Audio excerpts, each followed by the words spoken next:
succeed. And in life, I've seen that. I've seen some of the most successful people across all industries. They don't necessarily have the best pedigrees. They may not be the most intelligent, but they're the ones that are just working harder than anyone else because they love what they do and they do it for the work themselves. So I hope to be able to help my kids find what it is that makes them truly happy regardless of industry, and help them build a skill set to be successful in that.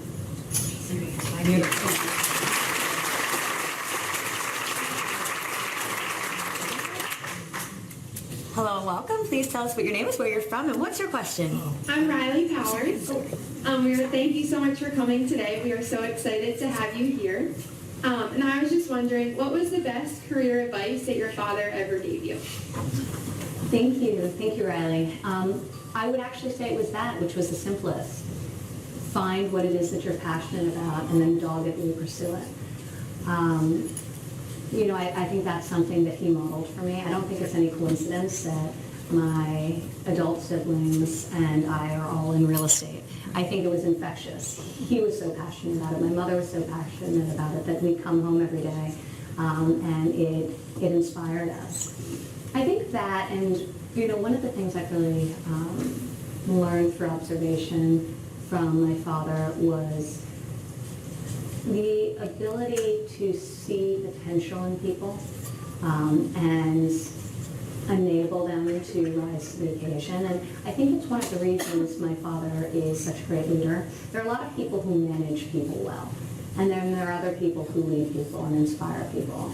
And we have thousands and thousands of employees at the Trump organization. He sets these large and lofty goals, but he also helps people realize them, and he helps people grow into their full potential. And we have so many stories as a company, which I find amazing, and it really inspires me as I also have my own business that I'm building and growing.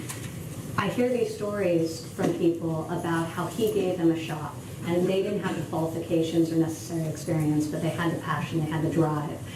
They had the tenacity to want to take something on. And he's created a very entrepreneurial culture where there really isn't a ceiling to what somebody can accomplish if they bring that energy and spirit to the table. So that's one of the things that, now as an adult and a businesswoman, I think a lot about how to inspire people to do their best work. And he taught me a lot of very valuable lessons on how to do that, because there are a lot of the top people within our company wouldn't have been given the shots and wouldn't have been given the chances they were given by another leader other than my father.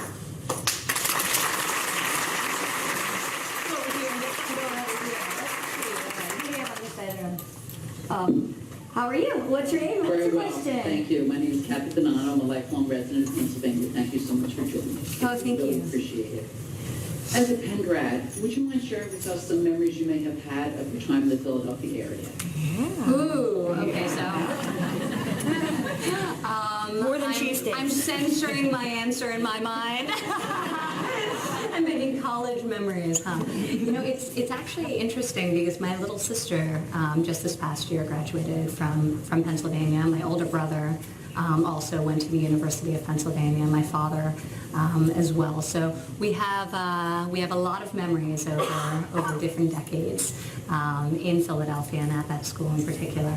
But for me, I think that the experience was just, obviously college is mind expanding, but the people I met, the professors I encountered, I really developed true relationships with. So many of my greatest friends today I went to school with at UPenn. I still have unbelievable professors who I still call professor. I still refer to them by professor, and I reach out to periodically and really lean on for advice and guidance, and have continued to serve as excellent mentors to me. So really it was a very meaningful experience, not just for the years that I attended, but for the decades since, in that it really is a community that extends beyond your time there. And it was really a pleasure for me to have the opportunity to come down and visit my sister. And it was very nostalgic for me. It brought back a lot of memories. I forgot that the bathrooms are all co-ed, which was the showers that it was. So dorm life is definitely interesting, but it was really a wonderful experience, and everyone in my family who went to the University of Pennsylvania had a similar amazing experience. So it's really a special place. Way more than just cheesesteak, right? Way more than just cheesesteak. Well, Philadelphia has some of the great restaurants in the country, so it's one of the great foodie cities, which not a lot of people realize. But So they come and they just want to eat everything. It's so good. and those cheesesteaks. Yeah, cheesesteak, I can't get enough. All right, someone, okay, in the back here, who do we have? Hi, how are you? Just let us know what your name is and where you're from and what's your question? Hi, I'm Sean McVan. I'm from Bucks County, and I'm president of Westchester College Republicans.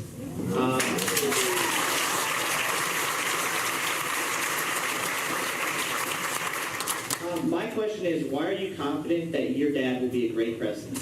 Thank you. Thank you. We all are.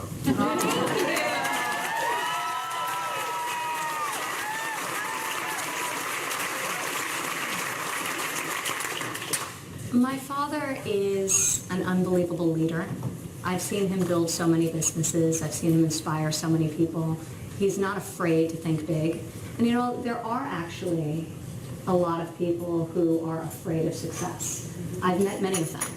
They have unbelievable educations, they have great pedigrees, but they're afraid of a certain level of achievement. My father's not one of those people. He sets really big goals for himself, and he drives hard to get there. And I think in a certain way, you think about an industry like real estate and construction, you're measured by these very tangible reminders of years of hard work. It's not elusive. There are these unbelievable buildings that require both vision and execution. So one of the things I think is so amazing about my father, and a lot of people they have the ability to think big, but then they can't pull it together to execute. Or they're great operators, but they are too operationally focused and don't have the vision. And my father has an unbelievable combination of the two. So you'll watch him walk a construction job, and he will punch list like no other. He's our contractor's worst nightmare. He sees everything. He notices everything. He's meticulous, completely meticulous. But he's incredibly innovative. And I think the country needs that type of fresh perspective and fresh leadership. We have a lot of problems that get recycled from administration to administration, and the can gets kicked down the road. And I really believe that somebody who's not beholden to anybody other than the American people, somebody who's able to make tough decisions,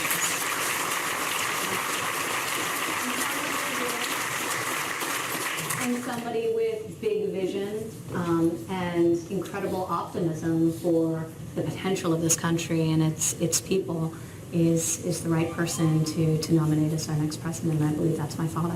Absolutely. You said he's both macro and micro. And that's a hard thing it's actually a very hard thing to be, because a lot of people I know who micromanage, they don't empower people around them. So there's a ceiling on what they're capable of doing because they can't help themselves. They have to get in the weeds, and then other people feel stifled. So the fact that he's able to be micro enough that he sets expectations of the deliverable, the highest level of finish, he leads with a standard that he expects people to follow, but he's not so micro that he undermines people from executing in and of their own way. It is a very difficult balance, and a lot of people struggle their whole careers figuring out how to delegate and how to do so effectively. It makes sense. Well, everyone, a few more things. I know it's a short presentation today, but speaking of the macro, I think the macro is that everyone in this room is going to go out and vote for Donald Trump on November, right? Tell your friends to do the same thing. That's the macro. The micro is, this is our community. get out, volunteer, talk to people, become a part of the Republican voting for Donald Trump community.